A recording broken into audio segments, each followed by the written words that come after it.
Praise Lord. परमेश्वर के पवित्र नाम को मैं धन्यवाद और स्तुति करता हूँ। परमेश्वर ने एक बहुमूल्य अवसर इस प्रकार से दिया, उनका बहुमूल्य वचन को लेकर आपके सामने फिर से आने के लिए। मेरे आवाज़ को सुनते हुए इसी वीडियो के सामने बैठने वाले सब भाई बहनों को और नौजवान लोगों को, छोटे बच्चों को और परमेश्वर के आदरणीय सेवक लोगों को भी जल्दी से जल्दी आने वाले हमारे प्रभु यीशु के पवित्र नाम से मेरा अभिवादन कहता हूँ। हमारे देश इतने बड़े संकट से गुजर रहे हैं। परमेश्वर की कृपा से प्रभु ने अब तक हम सबको उनके पंखों तले अद्भुत रीति से सुरक्षित रखा। उस खुदा के कृपा के लिए, दया के लिए मैं परमेश्वर को धन्यवाद करता हूँ। परमेश्वर के नाम को मैं स्तुति करता हूँ। आज प्रभु का वचन से मनन करने के लिए रोमियो का पत्री 8 अध्याय उसका 18 वचन पढ़ने के लिए चाहता हूँ। Romans chapter 8 verse number 18। क्योंकि मैं समझता हूँ कि इस समय के दुख और क्लेश उस महिमा के सामने जो हम पर प्रकट होने वाले हैं कुछ भी नहीं है। प्रभु के इस वचन के लिए मैं परमेश्वर को धन्यवाद करता हूँ, उसके नाम को मैं स्तुति करता हूँ। परमेश्वर के दास प्रेरित पौलुस AD 57 में कुरिन्थ में जब वो तीसरी प्रचार की यात्रा के दरमियान 3 महीना बिता रहे थे, उस समय इस रोमी कलीसिया के लिए इतना बहुमूल्य सुंदर सा एक पत्र लिखा है। हम जानते हैं नया नियम में पौलुस के द्वारा दिया हुआ 14 पत्रियों को पाए जाते हैं। उन सारे पत्री प्रभु के कलीसिया के लिए बहुत ही महत्वपूर्ण है। लेकिन रोमियो के पत्र के विषय में अगर देखा जाए, मसीही जीवन की बुनियादी शिक्षाओं की इतने स्पष्ट तरीके से विवरण किया हुआ अन्य कोई पत्री नहीं है। पौलुस इस पत्र लिखने के बाद 7 साल के बाद AD 64 में 64 में नेरो सम्राट के द्वारा मसीही लोगों पर बहुत ही सतावट हुआ। क्योंकि उस साल इतिहास में हम जानते हैं रोमी साम्राज्य में रोमी शहर पूरे आग के द्वारा भस्म हुए। इस हादसा का पूरा दोष रोमन साम्राज्य मसीही लोगों पर लगा दिया। इस कारण उन्हें बहुत से दुख और तकलीफों को झेलना पड़ा। जब मसीही मंडली के विषय में हम पढ़ते हैं, खास करके रोमी कलीसिया के बारे में, पेंटेकोस्ट के दिन पत्रोस के प्रचार सुनकर जिन्होंने रोम में वापस चले गए थे, उनमें से कुछ लोगों के द्वारा वहां पर कलीसिया की स्थापना हुई। फिर पौलुस प्रेरित अलग अलग जगह पर जब सभागाई किए थे, उनके सभागाई में उद्धार पाए हुए कई सारे लोग रोम शहर में पहुंचने से वहां की कलीसिया के सदस्य बनकर परमेश्वर की आराधना किया। AD 39 में 49 में हम इस प्रकार से देखते हैं, रोमन सम्राट क्लाउडियस यहूदी लोगों को और मसीही लोगों के विरोध में एक आदेश बनाया, जिससे उनको रोम शहर छोड़कर बाहर जाना पड़ा। लेकिन जब क्लाउडियस का देहांत हुआ 54 में। उसके बाद विश्वासी लोग धीरे धीरे रोम शहर में वापस आए और ज्यादातर वहां पर घर घर में प्रभु की आराधना करने के लिए लोग इकट्ठे हुए। हम इस पत्री में देखते हैं हमारा परमेश्वर के वचन पौलुस के द्वारा पवित्र आत्मा ये कहते हैं, मैं समझता हूँ हमारे लिए परमेश्वर ने इस संसार में जो समय दिया है उसके बारे में लिखा है। क्योंकि मैं समझता हूँ इस समय के दुख और क्लेश उस महिमा के सामने जो हम पर प्रकट होने वाले हैं कुछ भी नहीं है। इस समय का क्लेश बोलेगा तो यीशु मसीह के कलीसिया का शुरुआत से लेकर के कलीसिया को उठा लिया जाने तक समय में जो क्लेश हमें सामना करना पड़ते हैं उन क्लेशों के बारे में पौलुस प्रेरित कहता है। तो हम जब पवित्र शास्त्र में देखते हैं क्लेश शब्द यहाँ पर पौलुस ने इस्तेमाल किया, पूरे बाइबल के अंदर लगभग 16 बार इस शब्द का प्रयोग किया है। रोमियों के पत्र में 2 बार हम लोग देखते हैं और सबसे ज्यादा इब्रानी के पत्र में हम लोगों को देखने के लिए मिलेगा। बाइबल के अध्ययन करने वाले एक व्यक्ति को बाइबल के उत्पत्ति से लेकर प्रकाशित वाक्य के पुस्तकों में दिए हुए क्लेश के बारे में अगर हम विभाजित करोगे, सारे क्लेशों को 10 भाग में हम विभाजित कर सकते हैं। उस 10 भागों में सबसे प्रथम जो है उसको कहते हैं क्रिएशन सफरिंग, यानी कि सृष्टि के जो क्लेश है, नहीं तो उसको दूसरे के शब्द भी कहा जाते हैं आदमिक सफरिंग। बोलेगा तो आदम और हव्वा ने परमेश्वर की आज्ञा का उल्लंघन करने से सारे सृष्टि में पृथ्वी हो, पृथ्वी के ऊपर की इस सौर युद्ध हो, सारे सृष्टि के ऊपर एक खराबीपन आ गया है। उसको बाइबल में क्लेश के रूप में हम लोग देख सकते हैं।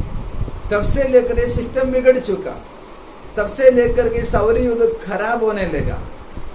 तो इस प्रकार से हम जब बाकी 9 प्रकार के क्लेशों को भी देखते हैं, एक व्यक्ति के पापों के कारण उनके ऊपर पीड़ा या क्लेश आ जाते हैं।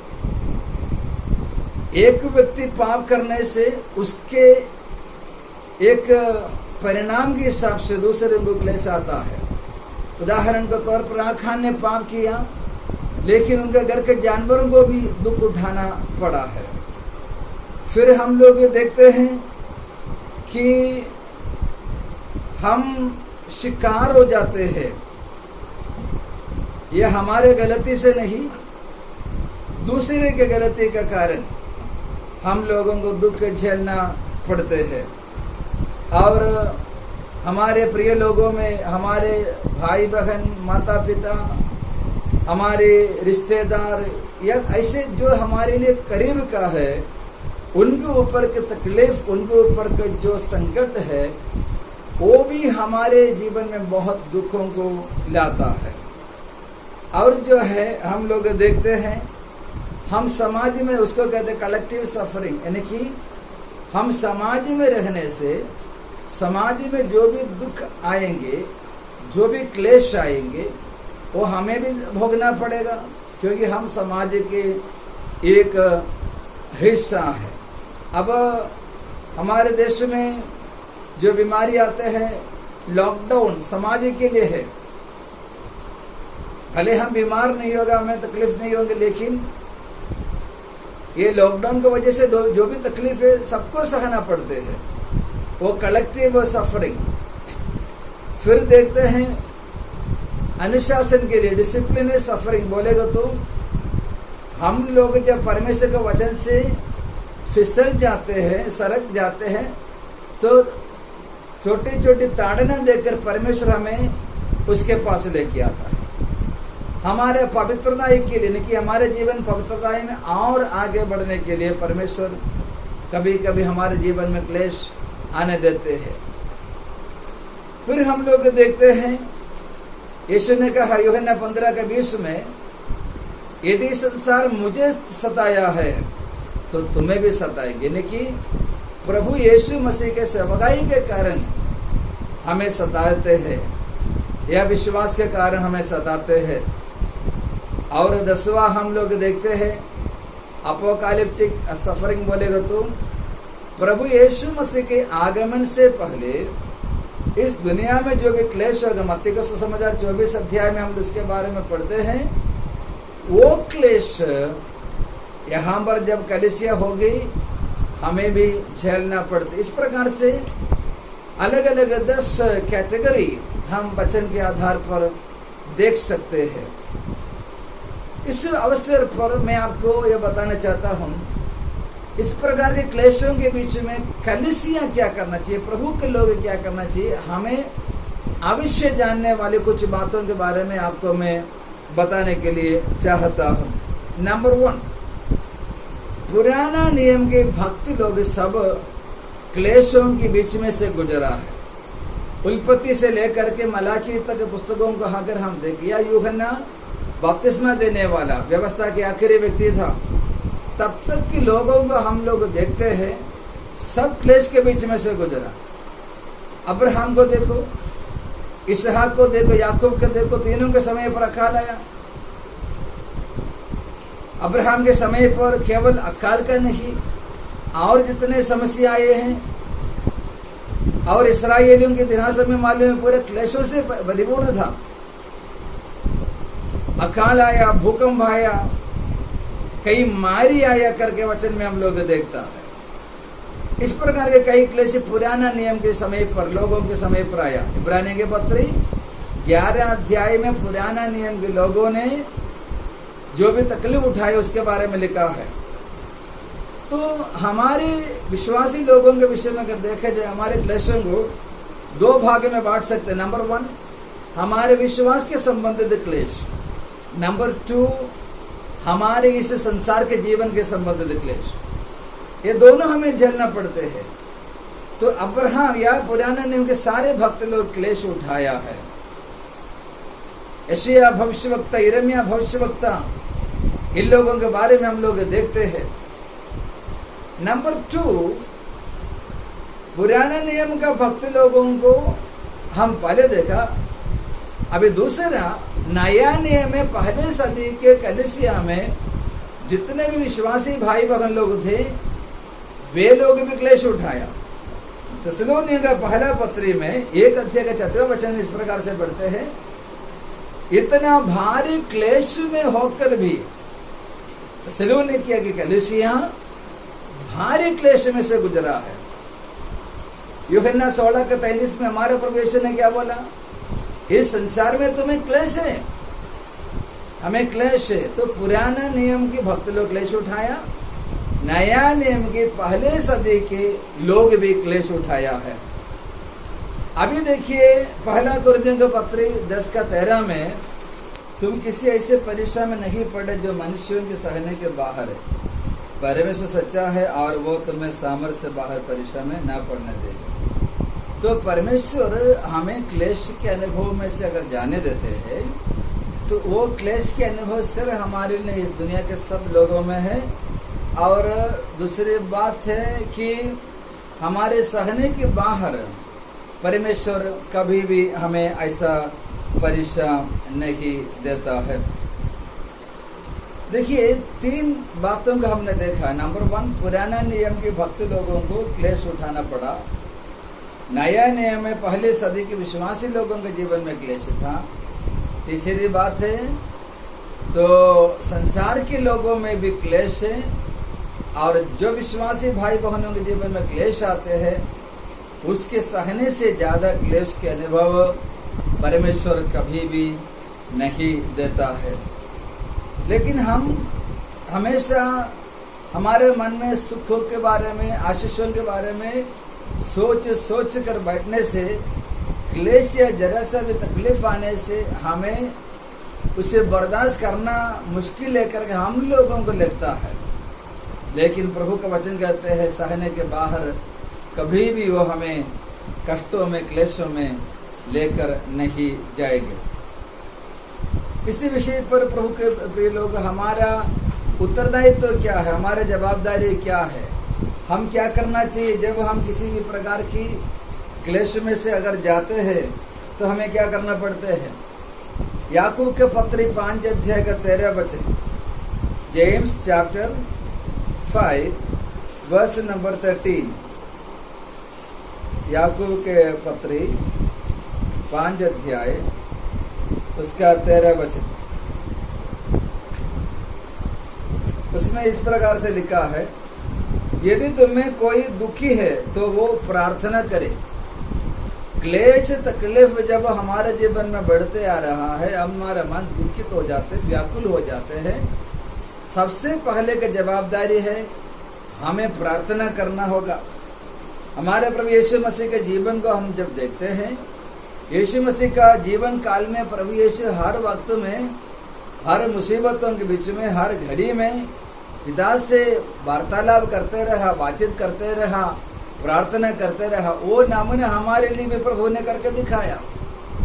तो क्लेश उठाने वाले क्या करना चाहिए, प्रार्थना करना चाहिए। हम जैसे लोगों को बताएंगे मेरे तकलीफ में है, मैं अभी मुसीबत में हूँ, ऐसा है वैसा है, बोलने से कुछ फर्क नहीं पड़ेगा। हम बोलने से हमारे मन में थोड़ा सा हमें लगते हैं थोड़ा सा शांति मिलेंगे, लेकिन हमारे तकलीफों को दूर नहीं हो जाएगा और हमारे मन में परमेश्वर कार्य भी नहीं करते हैं, क्योंकि हम कभी प्रभु पर भरोसा नहीं रहता है। तो नंबर 1 हम परमेश्वर से क्या करना चाहिए, प्रार्थना करना जरूरी है। पहली सदी के कलीसिया के बारे में भी अगर देखा जाए, जब जब क्लेश है, पतरस और यूहन्ना को बंदीगृह में डाला, अधिकारी लोगों ने उनको धमकी दिया, उन लोगों को कोड़े लगवा के भेज दिया, तो वे लोगों ने अपने भाई बहनों के पास आने से वे सब मिलकर प्रार्थना के लिए बैठा। वहां पर लिखा है जब प्रार्थना किए, जहां पर बैठे थे वो जगह हिल गया। वे लोगों ने परमेश्वर की सेवा में और उत्साह से आगे बढ़े। जब पतरस के जेल में डाला तब कलीसिया प्रार्थना किया। तो क्लेश के बीच में, संकट के बीच में हमारे पहले जवाबदारी यह है कि हमें प्रार्थना करना है। प्रार्थना करने से मतलब ये नहीं हमारे संकट दूर हो जाए, परमेश्वर की इच्छा हो तो जरूर दूर हो जाएंगे, लेकिन अगर संकट दूर नहीं हुआ तो भी वो संकट के बीच में रहने के लिए परमेश्वर हमारे अंदर बल और सामर्थ्य देकर उस हालत में से आगे जाने के लिए हमें शक्ति प्रदान करेगा। प्रार्थना हमारे परिस्थिति बदलने के नहीं, उससे बढ़कर हम बदलने के लिए है। तो हम प्रार्थना करना चाहिए, ये पहला हमारे लिए नियम है।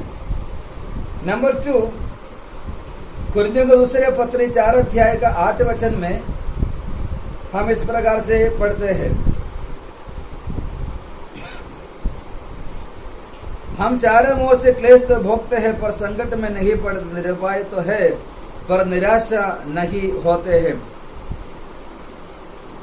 हमें मालूम है क्लेश और मुसीबत आने से, बीमारी आने से, तकलीफ आने से क्या हो जाते हैं, लोग निराश हो जाते हैं। उसमें कोई फर्क नहीं पड़ते, पास्टर हो, विश्वासी हो, भविष्यवक्ता हो या प्रेरित हो, हर एक इंसान में आने की संभावना ज्यादा है। लेकिन निराशा की उस अनुभव जब हमारे सामने आ जाते हैं, हम उसके अधीन नहीं होना चाहिए। पुराना नियम का हो या नया नियम के लोगों को देखें, भक्त लोगों के विषय में वे सब निराशा के अनुभव में से गुजरा। अब्राहम के बारे में होगा, मूसा के बारे में होगा, एलिया के बारे में होंगे। एलिया के बारे में सबको मालूम है। तो प्रार्थना भी किया अपने प्राण ले लेने के लिए। नया नियम में हम लोग जाएंगे तो हमें मालूम है निराशा के कारण पतरस और उनके साथियों ने फिर से मछली पकड़ने के लिए गए। पौलुस ने अपने पत्री में भी कहा है, निराशा में इतने बड़े समस्या उनके जीवन में आई थी। निराशा हमारे जीवन में आ सकती, लेकिन निराशा के अधीन में हम नहीं जाना चाहिए। शैतान एक विश्वासी के, एक प्रभु के दास के खिलाफों में सबसे ज्यादा इस्तेमाल करने वाला एक हथियार है निराशा। इस प्रकार से मैंने एक कहानी सुना। एक बार एक मनुष्य स्वप्न देखा स्वर्ग में जाता हुआ। जैसे वो स्वर्ग के फाटक में पहुंच गई, वहां पर स्वर्गदूतों ने उसको स्वर्ग के सारे जगह को दिखाए और वो बहुत ही आनंदित हुआ। फिर उन्होंने स्वर्ग में से बाहर आए तो वहां पर शैतान विश्वासी लोगों के खिलाफ इस्तेमाल करने वाले हथियारों को रखने वाले जगह देखा। बहुत से तरह तरह के हथियार वहां पर लगाया हुआ है। तब वो देखा तो उसके बीच में से एक हथियार जो बहुत ही इस्तेमाल करके एकदम पतले हो चुके हैं। तो मनुष्य ने स्वर्गदूत से पूछा, ये कौन से हथियार है? तो स्वर्गदूत ने बताया, ये निराशा का हथियार है। शैतान सबसे ज्यादा इस्तेमाल करने वाला हथियार यह है। मेरे प्रिय भाइयों बहनों, मेरे द्वारा परमेश्वर का वचन सुनने वाले प्रिय लोगों, इन दिनों में ये कोरोना बीमारी से बहुत से तकलीफ हम लोग झेल रहा है। आर्थिक समस्या है, बीमारी का डर लोगों के मन में है, नौकरी के बारे में टेंशन है। लेकिन आप निराशा ना होना, क्योंकि शैतान इस समय पर अन्य जाति के लोगों से ज्यादा विश्वासी लोगों के ऊपर हमला करेंगे। हम कभी भी निराश नहीं होना चाहिए। पौलुस ने अपने अनुभव से कहा, निर्भय लेकिन हम निराशा नहीं होते हैं। और यूहन्ना के सुसमाचार 16:33 में हमारे प्रभु ने कहा, तुम्हें संसार में क्लेश है, लेकिन ढाढ़स बांधो, धीरज रखो, हिम्मत रखो। संसार में क्लेशों को देखते हुए हमारा हिम्मत चले जाता है, हमारा जो डेयरिंग है, हमारे जो मन की ताकत है चले जाता है। इसलिए यीशु ने कहा ढाढ़स बांधो, क्योंकि मैं संसार के ऊपर जय पाया हूं। हमारे प्रभु यीशु ने संसार के सारे क्लेशों के ऊपर जय पाया। ऐसा कोई क्लेश नहीं है जो हमारे जीवन में यीशु मसीह ने अनुभव नहीं किया। यीशु ने सब क्लेशों का अनुभव किया और उसके बाद कहा, तुम्हें जरूर होंगे क्लेश, लेकिन तुम क्या करना चाहिए? तुम ढाढ़स बांधो, हिम्मत रखो, तुम प्रभु में मजबूत हो जाओ। चौथी बात जो है, हम लोग देखते हैं रोमियों के पत्र 8 अध्याय का आखिरी वचन में परमेश्वर के दास पौलुस इस प्रकार से कहते हैं। मैं आखिरी वचन पढ़ता हूं, क्योंकि मैं निश्चय जानता कि न मृत्यु, न जीवन, न स्वर्गदूत, न प्रधानताएं, न वर्तमान, न भविष्य, न सामर्थ्य, न ऊंचाई, न गहराई और न कोई और सृष्टि हमें परमेश्वर के प्रेम से जो हमारे प्रभु यीशु मसीह में है अलग कर सकेगी। चौथी बात यह है, क्लेश के कारण, तकलीफ के कारण, दर्द के कारण, पीड़ा के कारण यीशु मसीह का प्रेम से, पिता के प्रेम से हम कभी भी अलग नहीं होना चाहिए। किसी का मन में विचार है, इतना प्रार्थना की, इतना उपवास किया, इतना दशमांश दिया, इतना दान दिया, इतना सेवा किया, इतना प्रभु के लिए मेहनत किया, तो भी परमेश्वर हमारे ऊपर क्यों रहने की दिखाते, हमारे लिए क्यों रास्ता नहीं खोलते हैं? शैतान बोलेगा, जैसे अय्यूब की पत्नी अय्यूब से कहा, अभी से परमेश्वर का सेवा करके, उसकी आराधना करके, उसका पीछे पड़ने से कुछ भी फायदा नहीं, इसको छोड़कर हम अपने मर्जी से जिएंगे, जब तक जिएंगे अय्याश के जी साथ जिएंगे। नहीं, ये शैतान की वाणी है। शैतान आपके मन में, आपके कान में उसके मंत्र बोलते हैं। तो पौलुस कहते हैं मसीह का प्रेम से कभी भी अलग ना होना चाहिए। Thank you Lord Jesus, hallelujah. मैं परमेश्वर को धन्यवाद और स्तुति करता हूँ। पांचवी बात है, अभी हमने पढ़ा रोमियो का पत्र 8:18 में कि क्योंकि मैं समझता हूं कि समय का दुख और क्लेश उस महिमा के सामने जो हम पर प्रबल कुछ भी नहीं है। हम क्लेश के बारे में कैसे बोलना चाहिए? एक पॉजिटिव थिंकिंग होना चाहिए। कुछ लोगों को क्लेश आने का जरूरत नहीं है। कोरोना बीमारी का कोई पेशेंट हमारे इलाका में किसी को लग गया तो उनका हाथ पर ढीला हो जाता है। टीवी का न्यूज देखते हुए उनका चक्कर आता है। तो ऐसे अगर रहेंगे तो हम कैसे आगे बढ़ेगा? हम बोलना चाहिए इस संसार का, इस समय का क्लेश कुछ भी नहीं है, क्योंकि हम प्रभु के लोग हैं। उसको हम कभी भी बड़ा चढ़ाकर नहीं बोलने का। मूसा ने देश को भेद करने के लिए 12 लोगों को भेजा। वे लोगों ने वहां पर जाकर अनाक के वंशी को देखकर आया और कहा उनके सामने हम टिट्टियों के समान। परमेश्वर भी छोटा है, हम भी छोटा है, अनाक के वंशी बड़ा है। इस प्रकार से जो सोच विचार जिनका है वो व्यक्ति भी क्लेशों के सामने, दुखों के सामने एकदम से टूट जाते हैं, गिर जाते हैं, पतन हो जाता है। इसीलिए हमारी 5 जवाबदारी प्रभु के वचन से हमने देखा। नंबर 1, हम प्रार्थना करो। नंबर 2, निराशा ना होना। प्रभु से हम लोग हिम्मत प्राप्त करते हुए ढाढ़स बांधो। मसीह का प्रेम से अलग ना होना। और इसको हम ऐसे बोले कि ये कुछ भी नहीं है। बाइबल कहती है हमारे लिए, प्रभु का वचन बहुत बड़े ढाढ़स देता है। नंबर 1, पहला पत्रुस के पत्री 5 अध्याय के 10वें वचन में इस प्रकार से हम लोग पढ़ते हैं। पत्रुस का पहला पत्री 5 अध्याय का 10वां वचन।